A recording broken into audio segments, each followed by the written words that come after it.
A very good morning, students. In today's class, we are going to do some questions based on Jacobi's method. Let us start it. Example 6. Using Jacobi's method, find all the eigenvalues and eigenvectors of the matrix. Is it right girls? आपको matrix दे रखी है और आपको पता है जैकोबिस method कब apply होता है, जो आपकी सिमेट्रिक मैट्रिक्स हो. मीन्स यहाँ पर aij और aj एलिमेंट इक्वल होगा. Let us see a12 is √2, a21 is √2. Means हमारा क्रॉस चेक भी हो गया कि it is a symmetric matrix.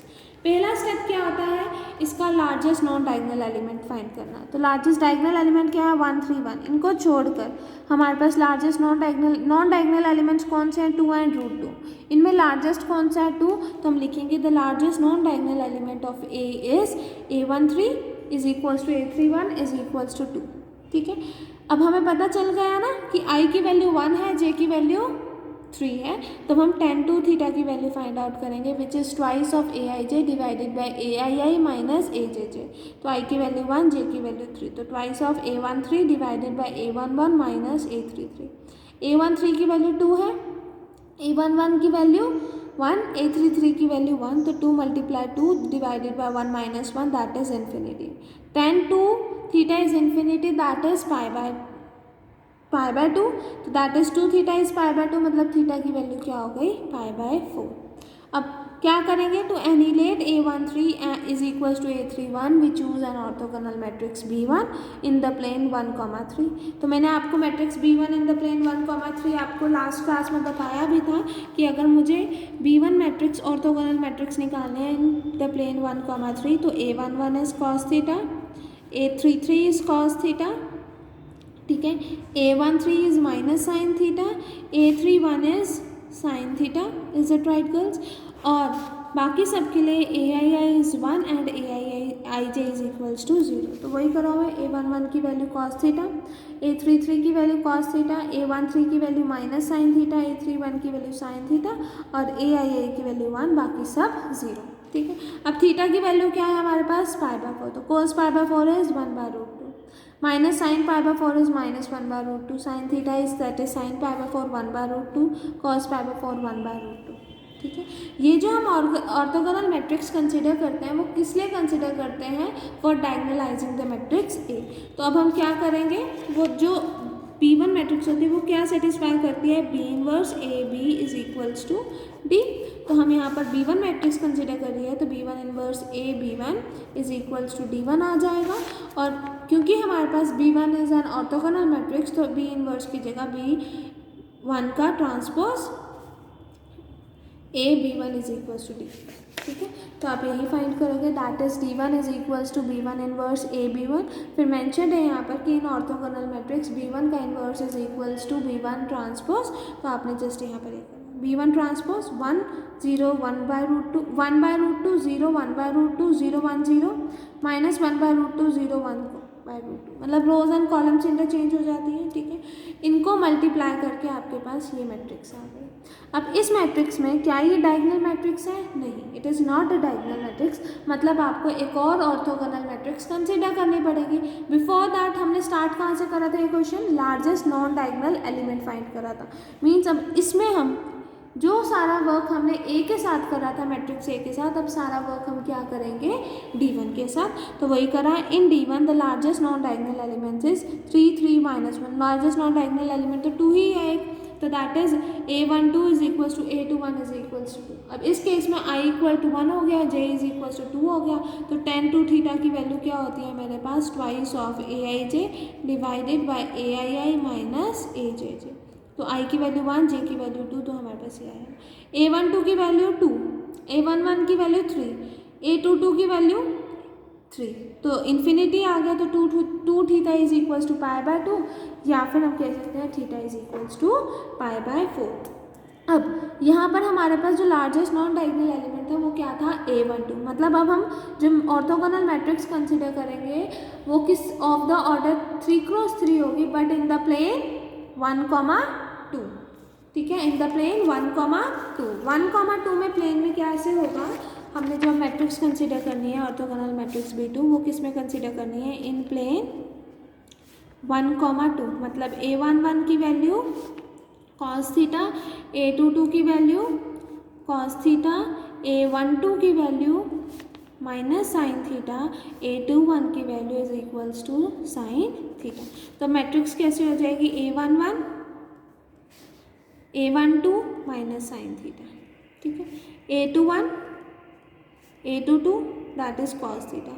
3x3 है ना, A13 हमें ये भी पता है ऑर्थोगोनल मैट्रिक्स में Aij is 0 and Aii is 1, तो यहाँ 0 यहाँ 0, ठीक है, यहाँ 1 यहाँ 0 यहाँ 0। तो अब जो हमारे पास ऑर्थोगोनल मैट्रिक्स बनेगी it is of the form cos theta minus sine theta 0, sine theta cos theta 0 0 0 1। तो यही हमें हमारे यहाँ पर बनी है।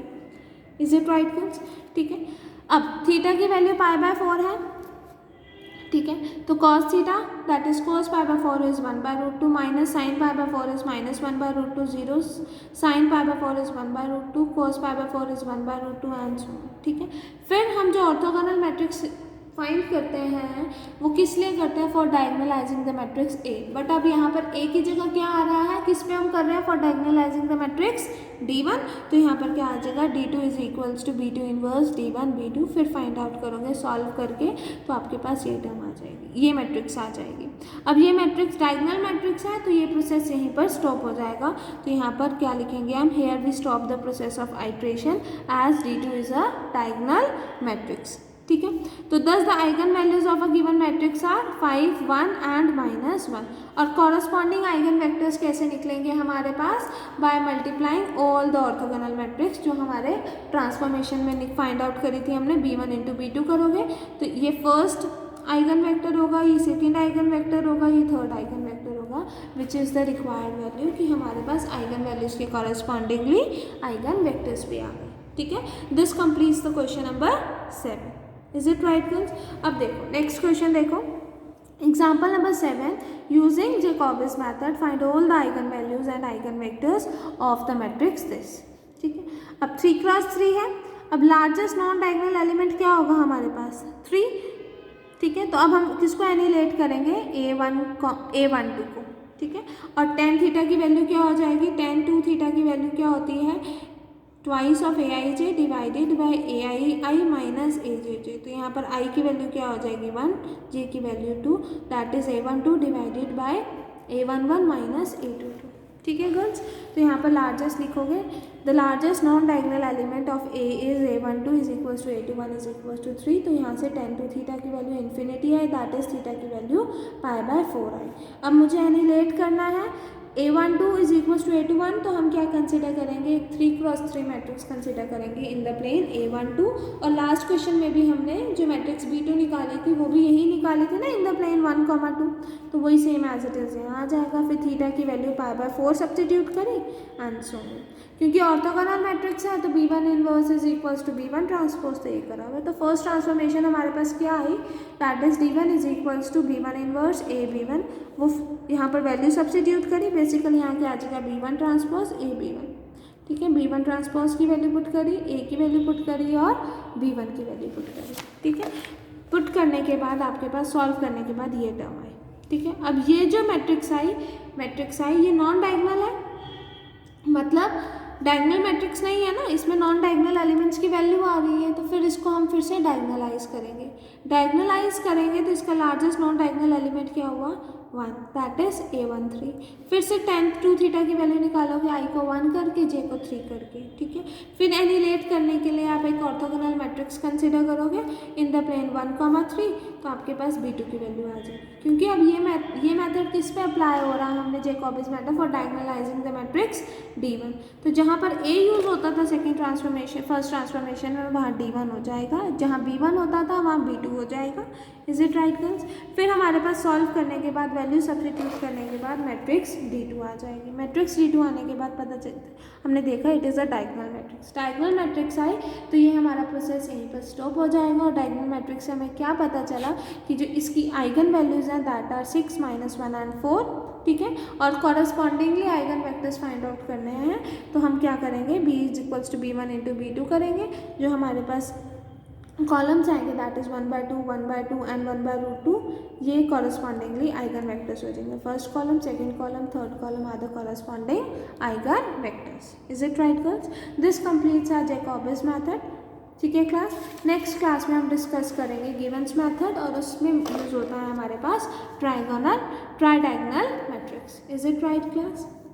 Okay girls, thank you.